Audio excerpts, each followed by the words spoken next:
मैं राजीव, मैं सोहावल का एक मामूली व्यक्ति हूँ। मेरी एक दुकान है, पर मैं उस दुकान का सामान लेने के लिए कभी-कभी शहर अप डाउन करता रहता हूँ। ये मेरे लिए कोई बहुत बड़ी बात नहीं है। आए दिन मुझे रेलवे स्टेशन से सफ़र भी करना पड़ता है, पर एक बार ऐसा कुछ हुआ जिसे मैं कभी नहीं भूल सकता।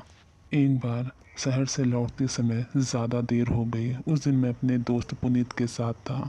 यह शायद भगवान का शुक्र है कि मेरे साथ कोई था। उस दिन रेलवे स्टेशन पहुंचने पर कुत्तों की आवाज़ें भौंक के आने लग गई। आवाज़ें कुछ ऐसी थी जैसे वह किसी को देखकर भौंके जा रहे हैं। मैं इधर उधर देखने लगा। पुनीत भी देख रहा था। उसने भी कहा ऐसा तो कुछ नज़र नहीं आ रहा। उस समय पता नहीं कहाँ से दो चार कुत्ते और आ गए। वो भी उसी दिशा में बहुत तेज तेज भौंकने लगे। इतने में एक ट्रेन आकर निकल भी गई। तब पुनीत ने कहा इस पर ज़्यादा ध्यान मत दो, चलो नहीं तो बारात पहले ही काफ़ी हो चुकी है। तभी एक ट्रेन रुकी और उसमें हम बैठ गए। हमने देखा हमारे सामने वाली खिड़की पर एक लड़की बैठी हुई है। पूरी ट्रेन हमें खाली दिख रही थी। कहीं कहीं दो चार लोग ही नजर आ रहे थे। तभी अचानक से वह लड़की उठी और खिड़की के पास जाकर खड़ी हो गई। जब तक मैं कुछ समझता वह खिड़की से अचानक कूद गई और उसके बाद इतनी तेज चीखने की आवाज़ आने लगी और मैंने देखा चलती ट्रेन से कोई फिर से अंदर चढ़ गया।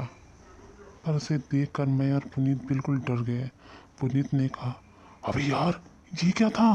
जो मैं देख रहा हूँ क्या वही तू भी देख रहा है? अरे राजीव बोल ना यार, ये क्या हो क्या रहा है यहाँ पर? तभी पुनीत ने मेरा हाथ पकड़ा और दूसरे डिब्बे में जाने लगा। अंधेरी अंदर हम एक डिब्बे से दूसरे डिब्बे में, दूसरे डिब्बे में, तीसरे डिब्बे में जाकर हाँफते हाँफते बैठ गए। और पुनीत कहने लगा अबे यार बहुत थक गया हूँ मैं, तो बहुत डर लग रहा है। मुकुल उधर देख, सामने वही लड़की खड़ी है। मैंने पुनीत का हाथ पकड़ा और उसे वहीं सीट पर बिठाया और कहा देखो हम ज़्यादा भाग नहीं सकते हैं, हमें नहीं पता यह क्या हो रहा है। फिर हम दोनों ने आंखें बंद की और वहीं बैठ गए और भगवान का नाम लेने लगे। यही कह रहे थे बार बार भगवान हमें बचा लो, हमें नहीं पता ये हमारे साथ क्या हो रहा है। मैंने कभी किसी का बुरा नहीं किया। तभी थोड़ी देर में ट्रेन की स्पीड भी कम होने लग गई। तब पुनीत ने कहा लगता है स्टेशन आ गया है, चलो।